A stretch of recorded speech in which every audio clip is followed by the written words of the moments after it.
अस्सलाम वालेकुम नाज़रीन, ख़बर से ख़बर में खुश आमदेद। मैं हूं इफ्तिख़ार शराजी। नाज़रीन, प्रोग्राम का आगाज़ करते हैं सबसे पहले भारत में पेश आने वाले वाक़यात कि जहाँ पे नौजवानों का एहतजाज रंग लाया और काकरोच जनता पार्टी ने बिलाखिर मोदी सरकार को घुटने टेकने पे मजबूर कर दिया। उनके वज़ीर तालीम धर्मेंद्र प्रधान बिलाखिर मुस्तफ़ी हो गए और फिर जाते जाते ये कह गए कि वो नौजवानों के जज्बात और जायज़ मुतालबात का एहतराम करते हैं, जमहूरी निज़ाम की ताकत पे यकीन रखते हैं, और कहा ये कि उन्होंने नौजवानों की ताकत ही दरअसल भारत की ताकत है। और फिर बीजेपी के तर्जुमान को भी ये कहना पड़ा कि अगर आप डरे नहीं और किसी के सामने झुके नहीं तो किसी से भी इस्तीफ़ा लिया जा सकता है। इस पर गोया कि कई रोज़ से सरापा एहतजाज नौजवानों ने एक तो अपनी जीत का कामयाबी का ऐलान किया और साथ में कहा उन्होंने कि अब एतवार के रोज़ पुरअमन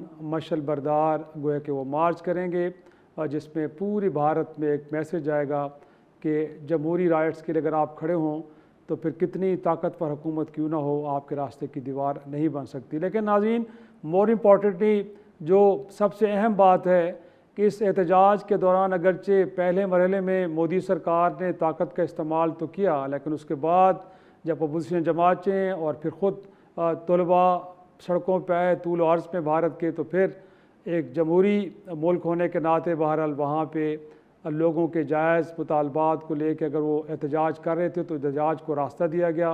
ऐसा हरगिज़ नहीं किया गया कि वहाँ पे दफ़ा 144 लगा दिया जाए, उसके बाद लोगों के ख़िलाफ़ इंतशारात दहशतगर्दी के तहत मुकदमात बना के उनको जेलों में डाला जाए, बल्कि यहाँ तक कि प्राइम मिनिस्टर के घर के बाहर अगर कोई एहतजाज करने के लिए आया है तो उसे रोका नहीं गया। तो हम कह सकते हैं कि भारत में बहरहाल जमहूरियत की जीत हुई है और वहाँ पे जो जायज़ मुतालबात थे उनको तस्लीम करते हुए एक वफाकी वज़ीर को घर जाना पड़ा, तो गोया कि वो चले गए हैं।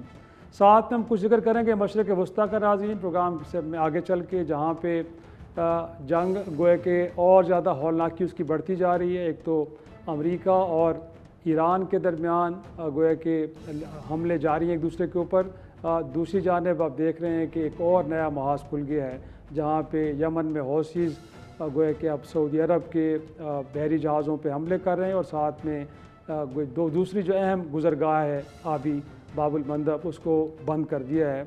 तो गोया कि अब ये जंग क्या वसअत इख्तियार करती जा रही है, और अगर कर रही है तो ये थिएटर के अंदर और कौन से ममालिक शरीक हो सकते हैं, और फिर पाकिस्तान एक सालिस के तौर पे और बिलखुसूस सऊदी अरब के साथ जो दिफाई मुआहदा है वो हमें किस नए इम्तिहान में डाल रहा है। इस सारी सूरत हाल पर गुफ्तगू करेंगे और हमारे साथ शरीक गुफ्तगू हैं रिटायर्ड राशिद वली साहब। सर बहुत शुक्रिया आपका, और उनके साथ बैनुल-अक़वामी अमूर के माहिर सुहेल ज़फ़र साहब मौजूद हैं, आपका भी शुक्रिया। ब्रिगेडियर साहब, गुफ्तगू का आगाज़ मैं आप ही से करूँगा। एक तो जो जिस तरह भारत का हम जिक्र कर रहे हैं इब्तिदाई में, वहाँ पे बहरहाल प्रोटेस्ट हुआ, प्रोटेस्ट के अंदर सियासी जमातें भी शरीक हुई और अल्टीमेटली वहाँ की सरकार ने अगर जो ताकत इस्तेमाल की, लेकिन फिर उसके बाद वो अवामी मुतालबात के सामने उन्होंने सरेंडर किया। तो गोया कि अगर हम पाकिस्तान और इंडिया में कोई कंपैरिजन करें क्वालिटी ऑफ डेमोक्रेसी का, तो क्या क्या कहेंगे इस मामले पे सर आप? देखें, वो आप वी डैम का डेमोक्रेसी इंडेक्स देखें तो भारत के कोई हालात इतने अच्छे नहीं हैं। मसला ये है सही। कि भारत में इस वक्त उसको आप शख्सी आमरीत का लिबादा ओढ़े हुए जो जमहूरियत को लेके चल रहा है मोदी, उसकी पॉलिसीज और जी। उसकी तर्ज हुक्मरानी पे बहुत क्वेश्चंस थे। जो यंग जनरेशन है डेफिनेटली ये ज़्यादा वोकल होते हैं, ज़्यादा इम्पैक्टेड होते हैं, और इनका जो फ्यूचर है वो जी। रहन रख दिया गया था क्योंकि जॉबलेसनेस एट इट्स पीक है। और जो इंडियन आईआईटीज है, जो बहुत एलीट इदारे समझे जाते हैं, उसके एंट्रेंस एग्जाम्स में घपला होता है, और उसके ग्रेजुएशन के बाद भी तकरीबन 34% लोग ऐसे हैं जो कि उनको नौकरियां नहीं मिल रही। और उसकी वजह यह है कि करप्शन है, सही। जो कॉरपोरेट मर्केंटिलिज्म है उसको फरोग दिया जा रहा है, जो क्रॉनीज हैं मोदी के उनको बहुत ज्यादा स्लाइस दे दिया गया है इकोनॉमी का और पॉलिटिकल इन्फ्लुएंस का। मीडिया सारा खरीद लिया गया है। आप देख लें कि आखिरी बेस्टियन था वो जी। एनडीटीवी, इंडिपेंडेंट, वो भी उनके हाथ में चला गया। तो वो इस वक्त ये उठे हैं, एक वक्ती उबाल की सूरत में, स्पॉन्टेनियस अपराइजिंग थी। इसको उस तरीके से जो सियासी जी पार्टियां हैं वो अभी भी मुंतशिर हैं, जो कि इंडिया अलायंस है, स्वाय राहुल के और उसकी जी जो बहन है उनके अलावा कोई आपने काबिल जिक्र लीडर नहीं देखा होगा जिसने एक्टिविस्ट्स को बाहर लाया जी और एक इसको, क्योंकि जब तक पॉलिटिकल पार्टीज नहीं उसके साथ मिलती तो ये स्टूडेंट्स, ये एक इनकी लिमिटेड कैपेबिलिटी। मगर चूंकि वो भी उन्होंने मनवाया एक करप्ट उनकी दानिश में जो वजीर तालीम था, जिसकी वजह से इतने मसाइल पैदा हुए स्टूडेंट्स के लिए, चीटिंग हुई एग्जाम्स में और लीकेज हुई, तो उसको जाना पड़ा। तो अब ये देखना पड़ेगा कि इसके आगे क्या होता है। मैं ये देख रहा हूँ कि और भी इस तरह का बहुत सी तरीके वहाँ से उठेंगी, क्योंकि वो जो तर्ज हुक्मरानी है और जो जमहूरियत की जो हुस्न होता है, इंक्लूसिवनेस, वो नहीं है। प्लूरलिज्म जी जो उसकी बुनियाद थी भारत की जमहूरियत की, वो मुझे तो नजर नहीं आ रही। क्योंकि अब भी आप देखें तो जो भी सही इदारा है या तो वो खरीद लिया इलेक्शन कमीशन ने उसकी सूरत में। अब इलेक्शंस हुए हैं बिहार में, इवन सदर्न स्टेट्स में, तो सही वहां पे लोग सरापा एहतजाज हैं कि हमारे लिए तो आपने कुछ छोड़ा ही नहीं है, क्योंकि आपने तो एक ढोंग रचाया हुआ इलेक्शंस का, जिसमें आप धौंस धांधली उसके जरिए इलेक्शंस जीतते हैं। तो I keep my fingers crossed on the quality of democracy in India. सही है। और सुहेल जफर साहब, इनफैक्ट आपको भी लगता है ऐसे कि बहरहाल जो इंडिकेटर्स हैं वो इतने अच्छे नहीं हैं, इसमें कोई शक नहीं है कि वहाँ पे माइनॉरिटी के साथ, बिलखुसूस मुसलमानों के साथ जो कुछ हो रहा है, इवन कि अब तो वहाँ के बसने वाले क्रिश्चियंस भी गोए कि उनके भी इबादत गाहें महफूज नहीं हैं। फिर साथ में जिस तरह गोया के मकबूजा कश्मीर के अंदर की सूरत हाल है, या इवन के बाकी भी जो उनके सियासी मुखालफिन हैं उनके ख़िलाफ़ जो रवैया है भारतीय सरकार का, वो भी किसी से ढका छुपा नहीं है। But it's a wake up call for Modi कि अगर आप बहुत ज़्यादा गोया के वहाँ पे एक डिक्टेटरशिप को कायम करने की कोशिश करेंगे, वन पार्टी रूल की तरफ जाएंगे, तो फिर बड़ा स्ट्रॉन्ग रिएक्शन आएगा। जिसमें हमने तकारीर सुनी इस मुजाहरों के दौरान कि तो भारत को कहीं डिसइंटीग्रेशन की तरफ लेके जा रहा है मोदी। तो गोया कि ये जो इस्तीफ़ा है, रियलाइजेशन आप इसको कहेंगे, ये एक दबाव की कैफियत थी और एक टैक्टिकल मूव था भारतीय सरकार की जानिब से कि इस मामले को फ़िलहाल तो निपटाएं, लेकिन जो डिज़ाइंस उनके हैं कि एक एग्रेसिव गोया के अप्रोच के साथ मुखालफिन को क्रश करना है और भारत को एक इंतहा पसंद रियासत बनाना है, उस पर चलते रहेंगे वो। जी, उनके अपने तो वो अज़ाइम चल रहे हैं। हमें भारत को दो तरीके से हम देख लें। जो अभी करंट गवर्नमेंट है वो एक अलग बात है, मोदी साहब की, और अब काफ़ी अरसे से वो चली आ रही है। लेकिन भारत को एज अ कंट्री, पहले मैं 2 मिनट उसके ऊपर लेना चाहूँगा कि जब वो सुंदर पिचई आए और उन्होंने IIT खड़गपुर के अंदर, और उन्होंने बताया कि कैसे मैं कोरोमंडल एक्सप्रेस में बैठ के आता था, और वो सारी जो एक ड्रीम है, वो जो चीज़ है, वो तो बहरहाल अपनी जगह पर है कि वहाँ के जो तालीमी इदारे बने, जवाहरलाल नेहरू ने ये जो IITs बनाए, ये सारी चीज़। हम सिर्फ मोदी जो हैं उनकी जो भी पॉलिसीज हैं उनको देखते हुए मैं नहीं समझता कि हम भारत की ओवरऑल डेमोक्रेसी को हम ये कहें। वो बात असल में ये होती है कि जी हम ये कहें कि जो जुजियात हैं उसके अंदर जो खराबियां हैं, जैसे कश्मीर के अंदर मामलात हैं, जैसे जहां पर पॉकेट्स होती हैं जहां पर मुसलमानों के खिलाफ भी मामले होते हैं। लेकिन मेरा तो अपना मैं कोई 4 दफा भारत जाना हुआ और मैंने ये देखा कि दिल्ली के अंदर खास तौर पे जो इलाका उनका मस्जिद का, शाही मस्जिद का, और वो इलाका है, वहां तो मुसलमानों का एक और ही हिसाब किताब है, उनकी बड़ी इजारादारी है। तो मैं यहाँ ना अपने नाजरीन के सामने ये रखूंगा कि हम भारत की कोई यहाँ साइड नहीं ले रहे। हम ये कह रहे हैं कि आज के दौर में हमें अब आगे बढ़ना है। मैं ये समझता हूँ कि भारत के साथ अगर उन्होंने, देखिए एजुकेशन मिनिस्टर ने अगर रिजाइन कर दिया है तो ये एक अच्छी बात है, ये एक अच्छा प्रेसिडेंट है, नजर आ रहा है। एक कंट्री है जो इतनी बड़ी डेमोक्रेसी है, उसके तूलो अर्ज हैं, प्रोटेस्ट भी बहुत बड़ा हुआ, लेकिन उसके बाद उसका जो आउटकम हुआ वो भी एक अच्छा आउटकम हो गया। हाँ जी, अब जो ये मोदी सरकार है, इनकी तो बहुत सी इस किस्म की बातें हैं। इसको तो मैं काफी दफा प्रोग्राम्स और काफी दफा हम बातचीत कर चुके हैं कि ये तो हमेशा ही एक पाकिस्तान बैशिंग और उस तरीके से, और इनका एक बड़ा ये समझ लीजिए कि स्ट्रेट जैकेट में ये लोग चलते हैं कि भाई हमने पाकिस्तान की हेकड़ी निकाल दी और हमने ये किया और हमने वो किया, इस किस्म का।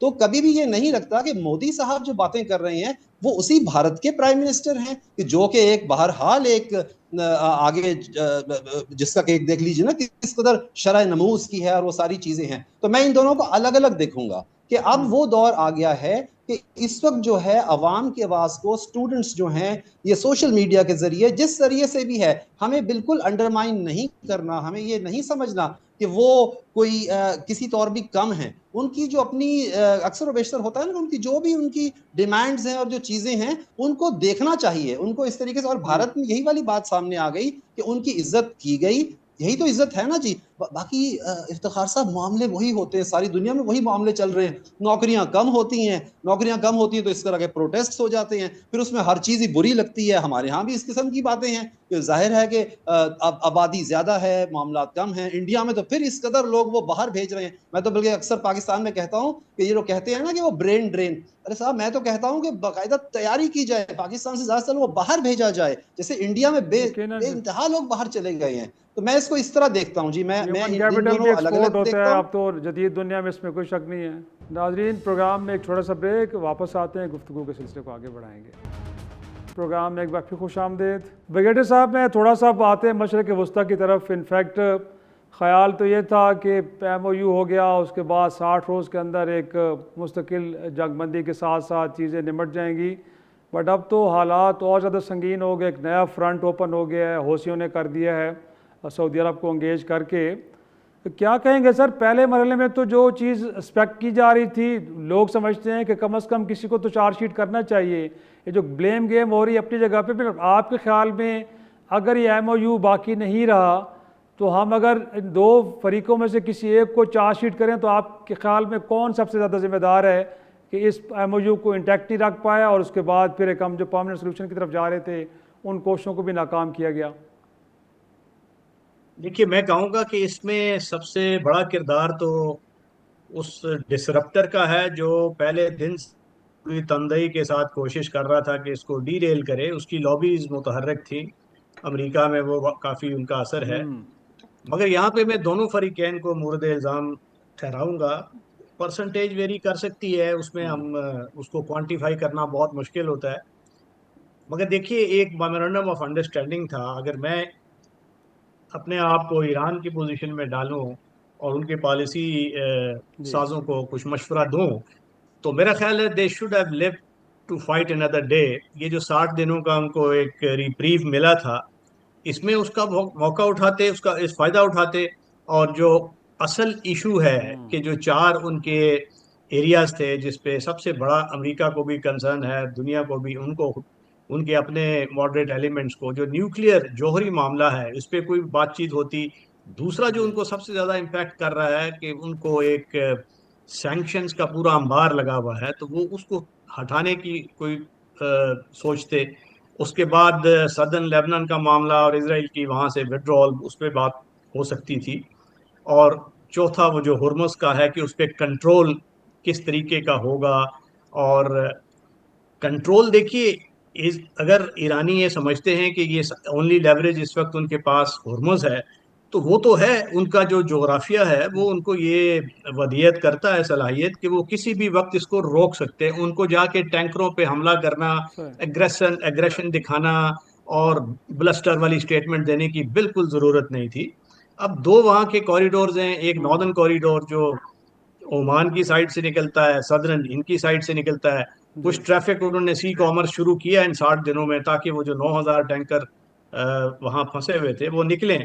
और इस पे इन्होंने ये समझा, जो इनके IRGC के कुछ हार्ड लाइनर्स थे, कि शायद ये हमारी तरफ से एक लेवरेज का ख़त्म होना उसके मुतरादिफ होगा, और उन्होंने टैंकर्स पे हमले शुरू कर दिए। तो इससे उनको गुरेज करना चाहिए था, क्योंकि लेवरेज तो उनको उनकी जोग्राफिया की सूरत में उनके पास हमेशा मौजूद रहेगा, जब चाहते हैं उसको कर सकेंगे अगर कोई ऐसी सूरत हाल जंग जैसी निकलती है।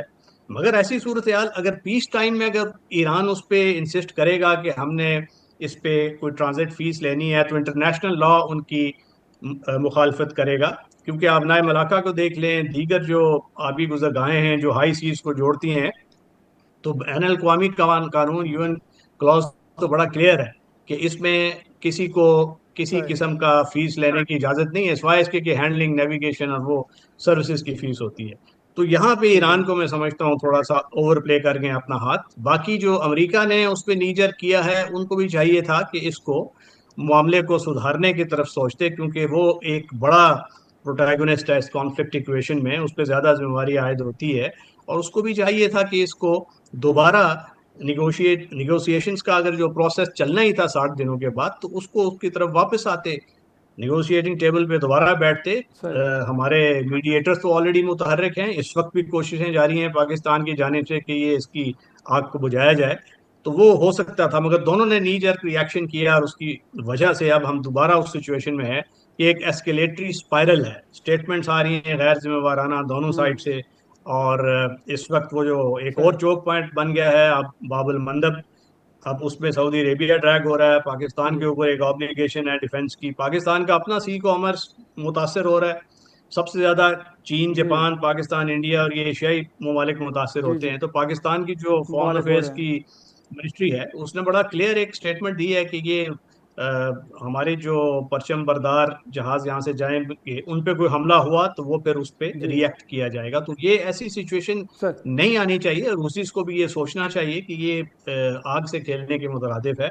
और मेरा ख्याल है कि इस वक्त सर। कोशिशें पाकिस्तान की भी, बैनुल अक़वामी बरादरी की भी, चीन ने इनकरेज किया है, कतर कोशिश कर रहा है, जी। पाकिस्तान सरगर्म है, तुर्की है, कि इनको दोबारा एक डिफ्यूज किया जाए सिचुएशन को, और उसी जो मुआहिदा है 14 पॉइंट्स का, इस्लामाबाद एमओयू, उसकी तरफ लाया जाए, और उस पर बात हो कि जी। आगे इसको फर्दर फ्लैश आउट कैसे करना है। क्योंकि अगर उसमें आर्टिकल 5 पे कोई इबहम सही। है जिसमें वो आबी गुजरगाह को कंट्रोल का मामला है, तो वो जी। मिल जी। बैठ के नेगोशिएटिंग टेबल पे तय हो सकता है। यकीनन इसमें कोई शक नहीं, लेकिन सुहेल ज़फ़र साहब, ये नुक्ता जो ब्रिगेडियर साहब ने भी उठाया कि अमेरिका को भी चाहिए कि निगोशिएशन टेबल की तरफ वापस आए और मसले को हल करे पीसफुल गोया के मीन्स के ज़रिए। बट सवाल ये बुनियादी ये है कि क्या वाकई अमेरिका संजीदा है इस मामले को वाकई गुफ्तगू के ज़रिए निपटाना है? क्योंकि इससे पहले ओबामा दौर में तो 2 साल के निगोशिएशंस के बाद न्यूक्लियर प्रोग्राम के ऊपर सेटलमेंट हो गई थी। उसके बाद हमने देखा खुद ट्रम्प साहब के दौर में 2 बार गुफ्तगू के अदवार हुए, बट उस डायलॉग टेबल से ख़ुद अमेरिका गया है और जंग का ऑप्शन लिया है। तो अमेरिका के बारे में जो असेसमेंट है कि शायद वो भी गुफ्तगू के ज़रिए मामले को नहीं निपटाना चाहता, बट वो और चाहता है कि ईरान ब्लीड हो, रिजीम चेंज की पहले कोशिश, अब उसके बाद वो चाहते हैं कि इंफ्रास्ट्रक्चर को इतना नुकसान पहुँचा दें कि अगले 30-25 साल तक ईरान इसी तामीर नौ में लगा रहे। तो अमेरिका की नीयत क्या है? गोया कि हम एक तरफ तो कह रहे हैं कि शायद ईरान को थोड़ा सा तामुल दिखाना चाहिए, बट अमेरिका पे हम ट्रस्ट करें कि वाकई पीसफुल मीन के जरिए सवाल करना चाहता है। जी, इस वक्त हमें ना अमेरिका पे ट्रस्ट कर लेना चाहिए। मेरा इसमें ये कहना है कि मैं ये समझता हूँ, मेरा अपना व्यू ये है कि एक तो ये 5 नंबर वाला जो मामला है, आपके सवाल का बरमला जवाब ये है कि पूरी मैं जिम्मेदारी इस वक्त इसकी ईरान के ऊपर डाल रहा हूँ। हाँ, अभी मैं 10% वापस ले तरीके से कि अगर एक कोई इसने पत्थर मार दिया था तो ब्रैड कूपर को जरूर पूछ लिया जाए कि आपके जो लोकल कमांडर वहां पर थे, कि आपने एस्केलेट फौरन कर दिया, जरा सा उसको वहां जो बर्जन स्टॉक में एक कॉन्फ्लिक्ट मैनेजमेंट कमेटी भी बनी हुई थी, जरा वहां देख लेते, लेकिन उन्होंने भी जल्दी किया और उसको एस्केलेट कर दिया। अब हम आ जाएं इस तरफ, वो रोल पाकिस्तान का बहुत डिस्कस हो चुका, उसमें तो कोई कमाल मैं तो कहता हूँ तो मास्टरपीस है। और ये जो डॉक्यूमेंट है जी, यही तो वो डॉक्यूमेंट है एमओयू। मैं समझता हूँ कि यही जो लूजली वर्डेड इसको कहा जाता है, यही इसका कमाल है कि इसको आप किसी तरह भी ले जा सकते हैं। मेरी नजर में जी अमेरिका बड़े अच्छे तरीके से, ईरान को बड़ा अच्छा मौका मिल गया था, ईरान को चाहिए था अपना तेल एक्सपोर्ट करता, अपने यहाँ मामलात को सेटल करता। लेकिन वो है ना जी, जब भी हम तेहरान की सड़कों पर या कभी इस्फहान जाना हुआ तो वहां जगह पूछते हैं कि भाई क्या आजकल गवर्नमेंट के मामले चल रहे हैं, तो वहां एक खास फारसी का मैं बताता हूँ, वो कहते हैं रुमूज सल्तनत खुसरवां, यानी कि वो किंग ही जाने। तो थोड़ा सा ईरान वालों का थ्रेशोल्ड भी ऊपर किया हुआ है, वहां पर थोड़ा सा आम जो अवाम है उन्हें इस तरह से, मैं ये समझता हूँ कि IRGC के अंदर जो भी इस वक्त से करता धरता है, एक चीज अमेरिका के साथ बड़ी शानदार पाकिस्तान ने करवा दी थी, वो फ्रेमवर्क अभी भी मैदान के अंदर है, उसके अलावा तो कोई और फ्रेमवर्क है नहीं, उसको लेके आगे चलते। और इस वक्त जो एस्केलेशन है, मैं तो तकरीबन सारी रात कल जागता रहा इस परेशानी में कि अब वो जो फेयरफर्ड के अंदर आके B1 और उसके अलावा B2 तो खैर वो मिजूरी में है, और साथ में B52 भी अगर शुरू हो गए तो ये थोड़ा सा फिर पेन लेवल ज्यादा ना हो जाए। लेकिन थोड़ी सी क्रेडिट प्रेसिडेंट ट्रंप को भी देनी चाहिए, उनके बारे में एक मजाक भी होता है कि भाई ये रोज कहते हैं करते तो कुछ भी नहीं है, यही तो एक अच्छी बात है। हम समझते हैं कि ये शहादतें हो जाना और ये होना, इससे वापस आना चाहिए। ईरान को मैं समझता हूं कि इस वक्त ये कहने में हमें कोई हर्ज नहीं कि हम सब उसको ये बात कहें कि आप अपने आप को क्यों नहीं संभाल रहे, आखिर इसके पीछे क्या वजह है। एक बात मैं ईरान के हक में यहाँ ये कर दूं कि ईरान शायद ये समझ रहा है कि ये जो भी रेस्पाइट मिलता है, इस रेस्पाइट के बाद अमेरिका ने उन्होंने बहरहाल हमें वापस आके तबाह करना ही करना है। ये मेरा ख्याल है गलत ख्याल है। ऐसा अगर है तो फिर तो दुनिया के सारे मुल्क ही किसी तरफ को चल ही ना पाए। तो ईरान को अपने आप को यहाँ संभालना है। दूसरी बात ये कि मैं अक्सर ये सोचता हूँ कि ऐसा हो जाए कि कहीं हम ईरान को जबरदस्ती, मसला तो सिर्फ हॉर्मुज का यानी अरबों की जुबान में हॉर्मज, उनके हॉर्मुज वही रह गया है। और वो जो इस्फहान की पहाड़ियों में तो अब्बास अरागची कह चुके, वो तो दबा पड़ा है। बल्कि अमेरिका में ये बात हो रही है कि आपको अब एटॉमिक का तो कोई मसला नहीं है। अच्छा, दूसरा ये कि जो पैरोकियलिज्म होता है, अमेरिका के अंदर जो बात भी करनी होती है दुनिया की दूसरी तरफ, वो एक पूरा मलम्माकारी करते हुए उसको एक शुगर कोटेड पिल के तरीके से उन्होंने वहां अपनी बातें करनी है। मैंने पहले भी ये कहा था कि 60 दिन में तो उन्होंने इसको खींचना ही खींचना था आगे, मगर वो अच्छा आसानी के साथ खींच रहा था, बातें हो रही थी, ईरान के पास पेमेंट्स आ रही थी, वो अपने आप को सेटल कर रहे थे। या तो ऐसा है कि इस वक्त ईरान के यहाँ भी कोई ज्यादा मसला नहीं है, खाने पीने की शायद फराबानी है, हर चीज अभी वहाँ ठीक ठाक है, इसीलिए वो ऐसा कर रहे हैं। नाज़रीन, प्रोग्राम में एक छोटा सा ब्रेक, वापस आते हैं, गुफ्तगू के सिलसिले को आगे बढ़ाएंगे। प्रोग्राम में एक बार फिर खुश आमदेद। ब्रिगेडियर साहब, मैं गुफ्तगू आपकी तरफ, मैं दोनों की गुफ्तगू सुनने के बाद सर जो मेरी असेसमेंट है, गोया कि आप दोनों ये कहना चाहते हैं कि अगरचे इस MOU की वायलेशन भी हो, गोया कि एक तरफ इजराइल अगर लबनान पे हमले भी जारी रखे तो कोई हर्ज नहीं है, और इस दौरान अगर एक और कॉरिडोर से वहाँ से बहरी जहाज़ गुजरते भी रहें तो ईरान को तहम्मुल का मुजाहरा करना चाहिए, और अगर उनके जो एसेट्स हैं उनको भी अनफ्रीज नहीं किया जाता तो भी ईरान को तहम्मुल का मुजाहरा करना चाहिए। तो आपको लगता है कि अगर इन तमाम मामलात पे भी तहम्मुल का मुजाहरा किया जाए तो उसके बाद इस बात की ज़मानत होगी कि अमेरिका डायलॉग टेबल पे आएगा? क्योंकि हमने तो सर पहले भी देखा कि जो 40 रोज़ा जंग थी उसके बाद जिस स्ट्रेट ऑफ हॉर्मुज़ को खोलने के लिए अमेरिका मुतालबा कर रहा था, वो ख़ुद ईरान की नाकाबंदी करने के लिए आन पहुँचा और फिर दुनिया खामोश रही, किसी ने कुछ नहीं कहा कि एक तरफ तो आप एक गुजरगाह को खुलवाने के लिए आए हैं बट दूसरे मुल्क की आप नाकाबंदी कर रहे हैं, तो क्यों कर रहे हैं? तो सर ये गोया कि हम क्या समझे कि अमेरिका की स्ट्रेटजी क्या है? देखिए, अमेरिका की तो वही स्ट्रेटजी है ना कि वो इस वक्त एक बाइंड में, इलेक्शन ईयर है, सदर ट्रंप ये चाहते हैं कि वो उनको भी एक नोशन ऑफ विक्ट्री मिले एटलीस्ट एट द हस्टिंग्स। जब इलेक्शंस में जाएं तो इलेक्टोरेट उनसे ये ना पूछे कि आप तो शिकस्त खा के आए हैं, तो वो वे आउट चाहते हैं। तो ईरान, उनकी तो हजारों साल पुरानी सिफारतकारी की महारत है, उनको वो वे दे देना चाहिए। और उसके बाद अगर वो, आपकी जो दूसरा सवाल था कि क्या वो उसको ये ट्रस्ट कर सकता है, अब देखिए, ट्रस्ट इज द, बीच में बहुत सी दीगर कुव्वतें हैं, जिसमें चीन बगौर देख रहा है मिडल ईस्ट को, पाकिस्तान, तुर्की, कतर, सऊदी अरेबिया, ये सारे ममालिक हैं जो कि इस वक्त इस कज़िए को ख़त्म करना चाहते हैं। तो वो उसको डीरेल करना, मैं नहीं समझता कि अमेरिका रिजाइल कर सकता था अपनी कमिटमेंट से यूनिलैटरली, उसको जब तक कोई बहाना ना मिले, और वो बहाना फर्निश नहीं करना चाहिए IRGC को। जैसे मैंने वो पहले आपने जिक्र किया कि इसको आबी नाकाबंदी इसी वजह से हुई है। एसेट्स का आपने जिक्र किया कि वो फ्रीज हो गए, वो तो अनफ्रीज हो गए थे, तो अगेन कतर पे जब उन्होंने हमला किया तो उसके बाद उन्होंने उसको दोबारा फ्रीज कर दिया। ये तो फिर इसी का शाखसाना है ना कि वो क्या जरूरत थी 60 दिनों में कि वो 2 टैंकर्स पे हमला करके क्या अचीव किया है। और ये मेरा ख्याल है इसके अंदर भी IRGC के हार्ड लाइनर्स हैं, जैसे वो इनके जो पासदारान इनकलाब हैं, और जो कालीबाग साहब है उनकी स्टेटमेंट्स दूसरी तरफ हैं, मसूद पसेशकियान साहब, उनकी स्टेटमेंट दूसरी तरफ हैं, अब्बास अरागची वो थोड़ा तहम्मुल का मुजाहरा करते हैं। इनके दरमियान स्प्लिट है, डिफरेंस है, तो उसकी वजह से कोई कोहेरेंट स्ट्रैटेजी नहीं अडॉप्ट कर पाए। वरना देखिए, अगर कोई भी तस्वीराती माहिर आपको ये मशवरा देगा कि आबी गुजरगाह है, उसके आप 1000 किलोमीटर का पूरा इलाका है, वो अगर आप उसको आगे गल्फ को ले जाएं तो उसके ऊपर आपका अमली जो तसल्लुत है, 20-20 मील दूर आपके जजीरे हैं, वहां से आपके डायरेक्ट फायरिंग वेपन्स की जद में हमेशा आपका रहेगा। तो ये तो कभी भी आपका स्ट्रेटेजिक लेवरेज खत्म नहीं होगा, दुनिया को आपने दिखा दिया। अब उसको रोकना और इंटरनेशनल लॉ की वायलेशन करते हुए इंसिस्ट करना कि हमने वो फीस लेनी है, हमने कंट्रोल करना है, ये मेरे ख्याल है थोड़ा सा ओवर प्ले किया है उन्होंने अपने हाथ को, और इससे उनको गुरेज करना चाहिए।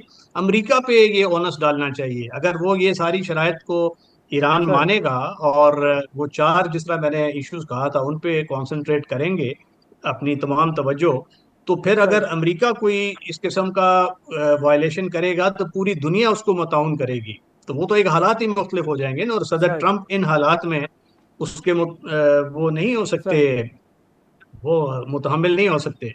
और दूसरा ये मुतामिल कि नहीं हो उनके सकते। पास ऑप्शंस बड़ी महदूद पॉइंट हैं, टेकन सर। Ground operation. या जी बिल्कुल। मैं ज़रा सुहेल जफ़र साहब की तरफ भी जाना चाहूँगा। सुहेल जफ़र साहब, इनफैक्ट सिवर न्यूक्लियर टेक्नोलॉजी का मुआहदा अमेरिका का सऊदी अरब के साथ, और उसके बाद अब उन्होंने कहा है कि शर्त ये है कि इब्राहिमी मुआहदे का आपको हिस्सा बनना पड़ेगा। कितना आपको लगता है कि अब ये प्रोग्राम तो उन्होंने साइन कर लिया है, तो अब सऊदी अरब उस रास्ते पे जाएगा और फिर गोया के बाद सऊदी अरब तक रुकेगी या इससे आगे भी जाएगी? हाँ जी, देखिए इब्राहिमी मुआहदे पे तो सऊदी अरब मैं नहीं समझता कि कोई इस तरह फौरी तौर पे जाके वो करेगा उसके ऊपर। मगर मुझे मोहम्मद बिन सलमान की एक बात याद आ रही है। उनका एक इंटरव्यू था जिसके अंदर उनसे पूछा गया, उन्होंने कहा कि ये तो न्यूक्लियर वेपन्स और ये तो अच्छी बात नहीं है, किसी के पास भी नहीं होने चाहिए। मगर जब उसके मेजबान ने उन्होंने पूछा अगर ईरान के पास होगा फिर क्या, तो उनका जुमला था if Iran gets one then we have to get one. तो ये तो खैर इस वक्त जो है बैलेंस का मामला है कि अगर ईरान करता है तो वो जरूर करेंगे। अब वो इस तरीके से करेंगे या किसी और तरीके से करेंगे, देखिए इसी तरह तो फिर हम जब पाकिस्तान की तरफ देखते हैं कि ये असल में हमारे नाजरीन भी ये देखें कोई इतना आसान मामला नहीं है, इसकी कई मनाजिल हैं, इसमें पता नहीं क्या क्या मामलात हैं, और उसके बाद गुजर के उन सब चीजों से फिर कहीं जाके ये वाले मनाजिल आती हैं। अभी कहाँ 3% और वो मामलात। लेकिन ये है कि मैं नहीं समझता कि सिर्फ इस 3.7% लेकिन के हम तो लिए या सर 3.67 के लिए अमरीकी वो, शर्त की बात कर रहे हैं, हम अमरीकी शर्त की बात कर रहे हैं। हाँ जी, वो अभी फिलहाल सऊदी अरेबिया उसके ऊपर बिल्कुल इब्राहिमी मुआहदे पे इस तरह मन वन फौरन दस्तखत नहीं करेगा। इसकी कोई ना कोई नेगोशिएशन आगे चलेगी और सऊदी अरब का अपना जो एक जिस तरह किरदार है, जो चीज है यहाँ खित्ते में, इसको भी मजीद निगोशिएट होगा। मैं नहीं समझता कि वो इस तरीके से अब्राहम अकॉर्ड्स पे सिर्फ इसलिए साइन कर देगा कि उसको सिविल न्यूक्लियर टेक्नोलॉजी मिल रही है। ये टेक्नोलॉजी तो वो और भी न्यूक्लियर सप्लायर्स ग्रुप के साथ मिलकर बहुत तरीके से भी हासिल की जा सकती है। अमेरिका ने मेरा ख्याल इसमें थोड़ा सा अपीजमेंट की कोशिश की है, तो को साथ लाने की, और साथ में ये भी कह दिया कि अभी तो ये कांग्रेस में जाना है। तो मैं नहीं समझता कि सऊदी अरेबिया को इसके लिए फौरन डुल जाना चाहिए या, हाँ जी। और ईरान भी अभी कोई इतना बड़ा खतरा पोज नहीं कर रहा, उनका एटॉमिक बम बहुत दूर है, बहुत दूर है अभी। यकीनन। और जो आपने नुक्ता उठाया कि शायद अपीजमेंट के लिए और अपने इत्तेहादियों को जो खोने का खौफ है, शायद अमेरिका को वो लाक है, और इसलिए शायद उन्होंने ये एक एग्रीमेंट उनको ऑफ़र किया है। सुहेल जफ़र साहब और ब्रिगेडियर राशिद वली साहब, आप दोनों मेहमानों का शुक्रिया। नाज़रीन, एक छोटा सा ब्रेक लें और ब्रेक के बाद पाकिस्तान के 2 सूबों बलूचिस्तान और खैबर पख्तूनख्वा में बढ़ती हुई दहशतगर्दी, क्या वजूहात हैं और इनको ख़त्म करने के लिए जो रियासत की इक़दाम हैं वो कितने इत्मीनान बख्श हैं। छोटे से ब्रेक के बाद डिस्कस डिबेट प्रोग्राम में एक बार फिर खुश आमदेद नाज़रीन। दहशतगर्दी का फिनामिना पाकिस्तान के लिए कोई नया नहीं है। कई दहाइयों से हम इस अफरेद को भुगत रहे हैं, लेकिन देखा यह गया कि कई कामयाब ऑपरेशंस के बाद एक बार फिर पाकिस्तान के दो सूबे में बिलखुसूस खैबर पख्तूनख्वा और बलूचिस्तान में दहशतगर्दी का स्केल बढ़ता हुआ नज़र आ रहा है। और बिलखुसूस खैबर पख्तूनख्वा में जहाँ पहले साबिक फाटा के इलाके जिससे ज़्यादा मुतासर थे, लेकिन अब कई सेटल्ड डिस्ट्रिक्स भी इससे शदीद मुतासर नज़र आ रहे हैं। क्या वजूहात हैं, क्यों ये स्केल बढ़ा है, और हुकूमत वक्त की जो स्ट्रेटजी है इसको कंट्रोल करने के लिए वो कितनी मौसर है या उसमें कितनी कोई खामी है जिनको दूर करना बड़ा ज़रूरी है। तो आज हमने दावत दी सेगमेंट के लिए मारूफ सहाफ़ी आदिल साहब को। बहुत शुक्रिया फिदा साहब वक्त देने के लिए। इनफैक्ट मैं स्टैट्स देख रहा था और बड़े परेशान कुन है। गोया कि अगर 6 माह के स्टैट्स देखे, कोई 400 साढ़े 400 लोगों की शहादतें हुई हैं, जिसमें सिक्योरिटी के लोग, फोर्सेस के लोग भी हैं, पुलिस, इसके अलावा आम शहरी, और साथ में गोया कि जो उनका दायरा कार है दहशतगर्दी का, वो सेटल्ड एरिया में बड़ा हमें प्रीडोमिनेंट नज़र आ रहा है। तो क्या वजूहात है? जैसे मैंने कहा कि बड़े कामयाब ऑपरेशन हमने किए, बट उसके बाद ये होना बड़ा ही हैरान कुन है।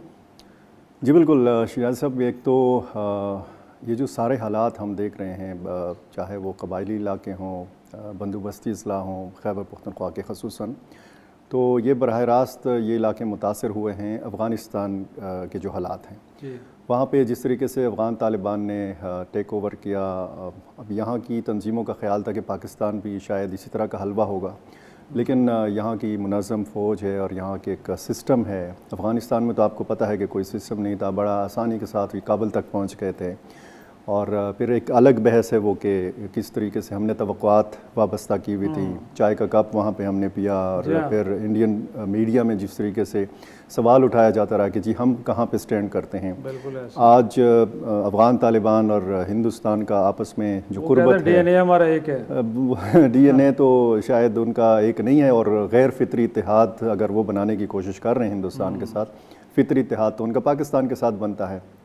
तो ये जो कबाइली इलाके हैं, असल में माजी में कबाइली इलाकों को नज़रअंदाज किया जाता रहा है, और ये जो शिद्दत पसंदी है, दहशत गर्दी है, इसने हम हमेशा कहते हैं कि गुर्बत और बेरोज़गारी की कोख से जन्म ये चीज़ लेती है। और आज भी अगर आप कबाइली इलाकों में देखें तो वो मंसूबे के जो कागज़ात में तो हैं, दफातर के अंदर आप देखें और ब्रीफिंग्स के अंदर आप देखें तो वहाँ पे इनकलाब आ चुका है, लेकिन ग्राउंड रियलिटीज़ ये चीज़ें नहीं हैं।